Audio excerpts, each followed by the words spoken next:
Good morning, good morning, good morning, good morning. How's everybody doing? I hope you all are doing well. I'm Simon Preston. Welcome back to Reggae Boys Commentary, your hub for everything Jamaican football related. That is correct.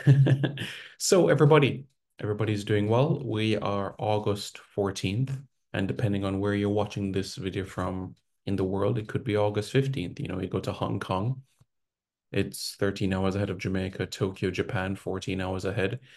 You go to parts of England, you go to England itself 6 hours ahead, parts of Europe 7 hours ahead. So, and then you have a place like Hawaii, which is a state of the United States, which is some 5 hours behind Jamaica.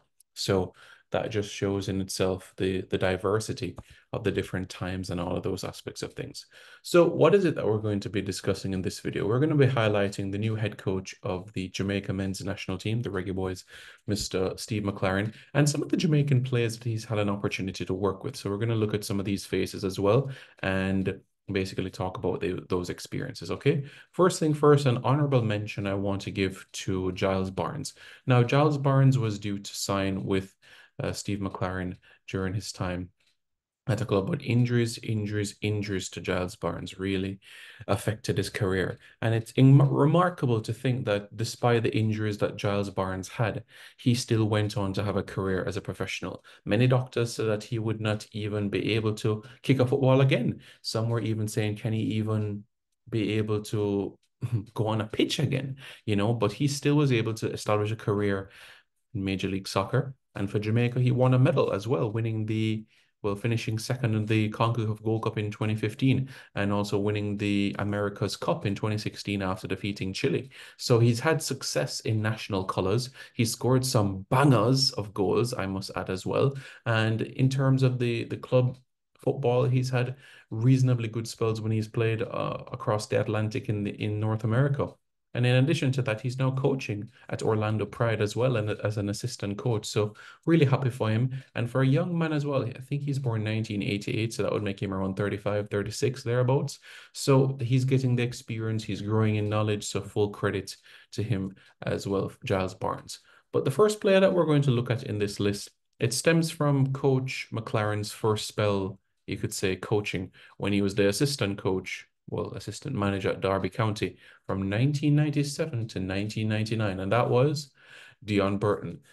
If you look at these four faces that I'm going to highlight, 4 to 5 faces, all of these individuals are players that, after working with Coach Steve McClaren, their ability was enhanced and they went to a next level where they were able to get opportunities in relation to success, or they were produced with longevity in terms of their career. So Dion Burton and Daryl Powell, they're two individuals that he worked with at Derby County.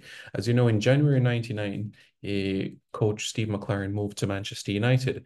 But in these late 90s, 97 to late 1998, Dion Burton, Daryl Powell worked with them, Premier League players, and helped them to continue along in their craft as well in being fantastic football players.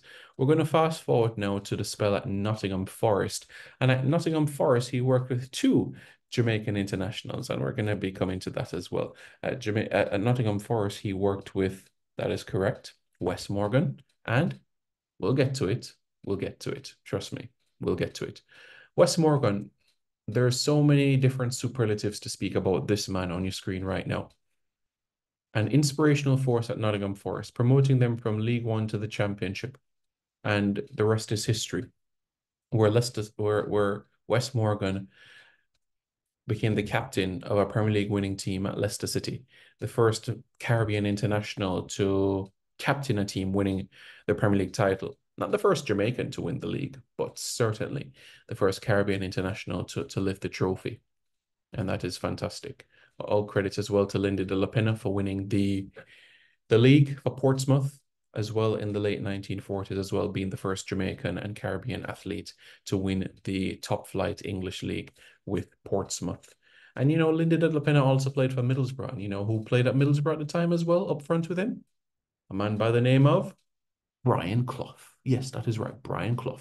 played up front as well. So that gives you a little bit of perspective in the grand scheme of things so that you are aware as well. Wes Morgan, outstanding player, outstanding player, solid play in the championship, and of course in the Premier League was an outstanding force as well. And think about what Wes Morgan was able to do as well. He played Premier League football, he played Champions League football, he played Europa League football, he won the Premier League, he won the FA Cup. So it's just amazing that he was able to have this club-wise and for his country as well, playing two Copa America tournaments and win a medal for Jamaica in the CONCACAF Gold Cup as well. So all of these experiences have truly, truly been quite memorable.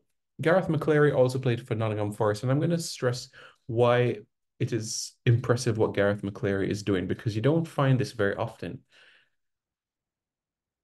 And you could say in 3 or 4 words, he's still going. Gareth McClary is still going at a reasonably good standard as well in League One. A player that spent a lot of time as well at Reading as well. I think 2012 to 2020 thereabouts. And then, of course, Wickham and so on and so forth. So for me, being 37, 38, and you're still going, that is fantastic. And Gareth McClary, he takes care of his body like he's a 20-year-old, honestly. Even though his age might be 37, 38, he takes care of his body like he's a 20-year-old. So full credit to him as well for having the longevity and for playing in the third tier of English football and still contributing as well with goals and assists. I think 1 in every 5 games, he gives a goal or assist in every 4 or 5 league games.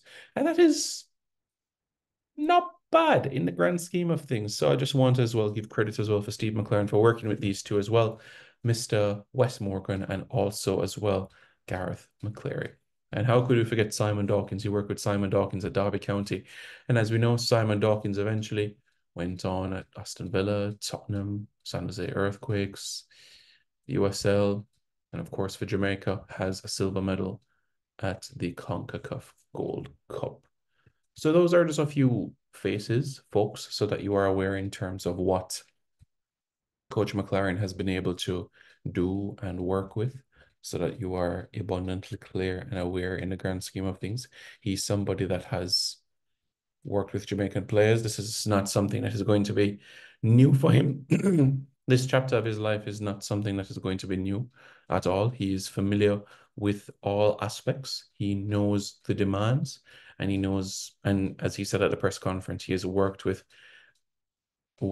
elite players. We're talking about the Cristiano Ronaldos of this world. We're talking about Beckham's. We're talking about the Nicky Butts, the Paul Scholes, the Ryan Giggs of this world, the Peter Schmeichels of this world. You understand what I'm saying? So he's worked with the best. He has worked with the best. And we have full faith and confidence that this will also translate as well into what lies ahead. So folks, thank you very much. We're looking forward to what lies ahead. Don't forget as well, September 6th is the start of the Nations League campaign. So make sure that you go and get your tickets as soon as possible. Tickets are available for purchase. So please ensure that you are able to go and purchase tickets. They are ready and they can be purchased online right now. Grandstand, it's $5,500 and bleachers, it is $1,500. Friday, September 6th, 2024 at the National Stadium. Kickoff is at 7 p.m. I believe the last time we had an evening game for the Reggae Boys at the National Stadium, it would have been against Haiti in September last year. The last Reggae Boys game to do it. I think the last Jamaica game at the National Stadium would have been the Reggae Girls game against Canada in the Olympic qualifiers. And the last football game period would have been the JPL final. Of course, as you know, prior to that, we had the 2023 CONCACAF Caribbean Cup final between Robin Hood and Cavalier at the National Stadium as well, and that was in the evening. So yes, folks, thank you very much for tuning in. Please hit the like button. Please hit the subscribe button to Reggae Boys Commentary right now for more content.